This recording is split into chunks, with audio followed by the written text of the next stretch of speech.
is Cat's Diamond Painting. Welcome to my channel, or welcome back if you've joined me here before. I'm here today to do a post review of my latest completion, and this was Butterflies in the Garden from Diamond Art Club. And the art is by Joelle McIntyre, and it was a 76 by 56 centimetre square painting, so a sort of medium-sized painting. And the first one I've done from this artist. Diamond Art Club do license quite a few of her pieces of art as diamond paintings, but this is the first one I've done. So let's take a look.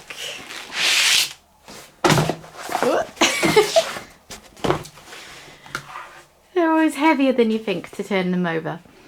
Okay, that's pretty much everything in view actually. Ooh, brilliant. So I got this painting around a year ago now. It was one of the releases in Diamond Art Club's 4th anniversary sale that they did sort of the end of April 2022, and they released 50 new paintings with a brilliant discount code, and it was all lots of fun. And I spotted this one amongst the releases, and I think this was the first one that lured me in. I was like, oh, okay, I guess I'm buying. Because it really appealed to me. I like landscapes in general, and this is essentially a landscape, but it's a bit different. I love all the butterflies. So, let me see, how long has this taken me? I started it on March the 30th of this year, and I finished it on May the 4th. But that's a bit misleading because I was also working on a couple of other paintings during that period, and I was away for about a week of it. So I'm going to guess it took me maybe 2.5, 3 weeks or so of actual diamond painting. It was a reasonably quick one, so probably the lower end of that, because there's actually quite a lot of colour blocking for a landscape type painting. You know, they're never going to be the ones that are massive amounts of colour blocking, but there is a lot in here. So, I'm just trying to work out, there's a bit of glare from me having the window open, so hopefully it's not making the picture look too weird. I will pan over it in a little bit so you can see it more closely. So it felt really seasonal, just pretty and just cheering, and I've been looking forward to getting it out of my stash for ages, and it felt like the time to do it. It had a really good mix of confetti and colour blocking. I always comment on that because that's what I look for in a painting. I would say relative to what I normally do as someone who avoids paintings that are heavy on colour blocking or heavy on confetti, it tended slightly more towards colour blocking than I expected. There's a lot of grass sections, and then the sky sections, and then there's a lot of sort of excuse me, there's a lot of sort of in-between bits as well. Like you go into these flowers, there's a lot of detail and there's a lot of switching between colours, but there'll be quite a lot of each colour drill, so you can still go along with a multi-placer and get through it quite quickly. So good if that is your cup of tea. I also really enjoyed how it felt like there was basically lots of different small pictures within a picture. And what I mean by that is every butterfly was so unique that they all felt like their own picture. Sorry, I'm just picking off a hair that I saw from my cat.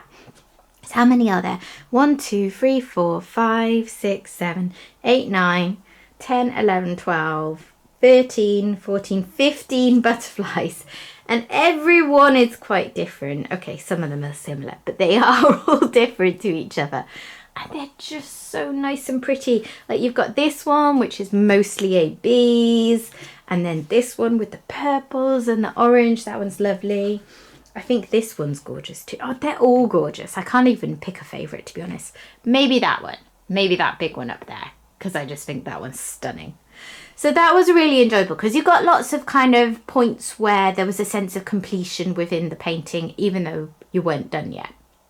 And the colours were gorgeous, you know, all these bright pinks and lots of bright greens. And I did get a little bit tired of green at times because, like I say, there was a lot of blocking of those, but it's fine. It made the painting go quicker.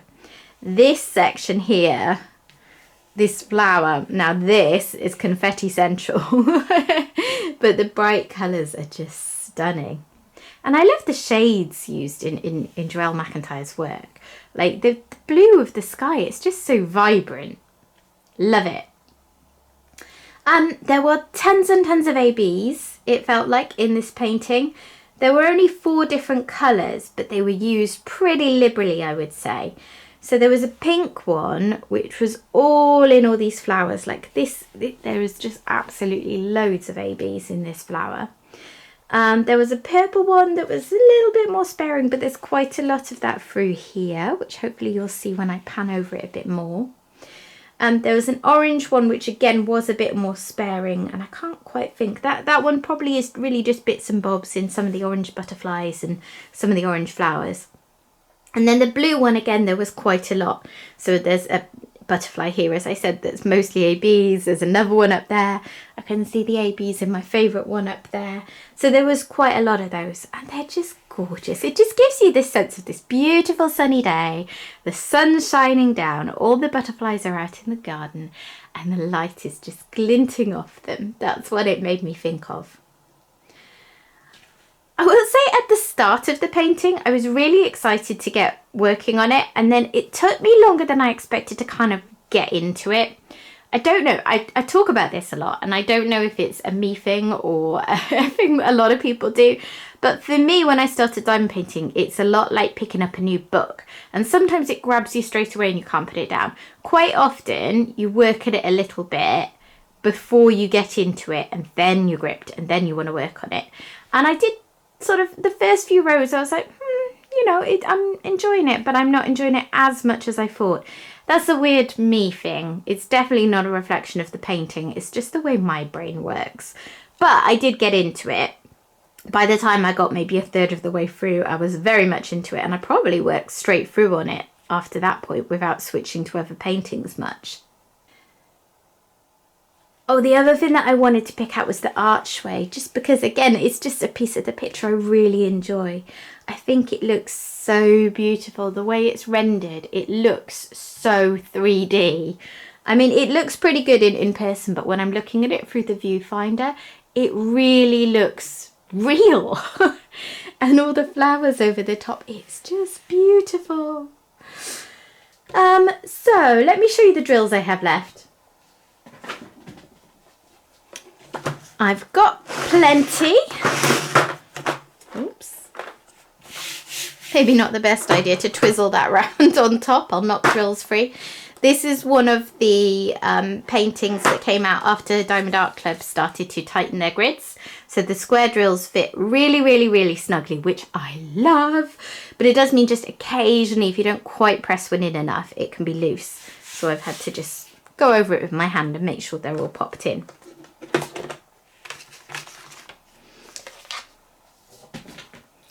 So, as you can see, plenty of drills left in pretty much all the colours.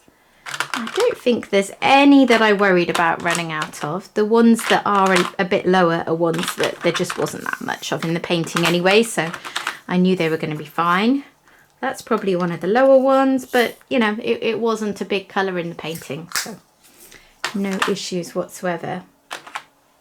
And trash drills. Ooh. Probably about typical for me. I'm a fusspot. I reject any drills that I notice have any issues whatsoever, like holes or anything, and obviously tabs. There's some bits of loose resin. So yeah, not too bad at all. And to be honest, it doesn't really matter to me how many drills I trash as long as I have enough to get through it. One thing that I had to comment on that was just slightly less than amazing was that the ABs themselves didn't feel like they were cut perfectly this time. Let me see if I can show you what I mean. So AB drills are basically a normal drill with a coating on top, aren't they? And the ones in this kit, it was like the coating just didn't quite lie flush sometimes. Let's see if I can find any. Okay. I can see them, but I'm not sure if they'll show. So basically, I'm not sure if you can see them or not, But there were quite a few in here, like this one, that just had sort of stringy bits of the coating loose on top of them. And that was a little annoying because if I put them on the painting, then you would see that sticking out. And it just didn't look the best. And I worried about, you know, them making things pop, although they are fine bits of stringy material. They're not hard. So there's quite a lot of that. And sometimes when I'd put drills into my tray, I would have to filter out sort of quite a lot of them in order to get rid of the ones with stringy bits. But I don't think I ran low on any ABs. No. There's plenty left of them. So it's just one of those things that happen, but it wasn't really a big deal. So I'm going to pan over this and show you all the details a little bit more closely. Try and linger over some of the butterflies so you can see how gorgeous they are. And then I will come back and say goodbye. It's probably been a fairly quick one today, I think, because I don't have too much to say about this painting. You know, there really aren't any negatives other than my little bits of quirky fussiness that are nothing to do with the quality of the painting. And that tiny, tiny little gripe about ABs. It was just a beautiful, very seasonal, getting me ready for summer painting that I enjoyed a lot. Okay, let me show you it in more detail.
Okay, so that's that from me today. I hope you've enjoyed having a look over my latest completion with me. And yeah, thoroughly recommend this painting. It is, as far as I'm aware, still available on the Diamond Art Club website. I don't know if it's currently in stock or not. I'll have a look and put it up on the screen. But yeah, I thoroughly recommend this for anyone who likes a bit of a landscape with a twist, shall we see, because it's maybe not your more traditional landscape where you have usually, you know, a house and a water and some mountains, and you know what I mean, you know the style of painting that I mean. Yeah, it's a gorgeous summery painting, loads of bright vibrant colours, and I enjoyed it a lot. So thank you for watching. If you've enjoyed the video, please do consider dropping a like on it. And if you're not a subscriber to the channel and you would like to click on subscribe so that you get to watch all my future videos, I would love to have you join us here. I will see you next time. Goodbye.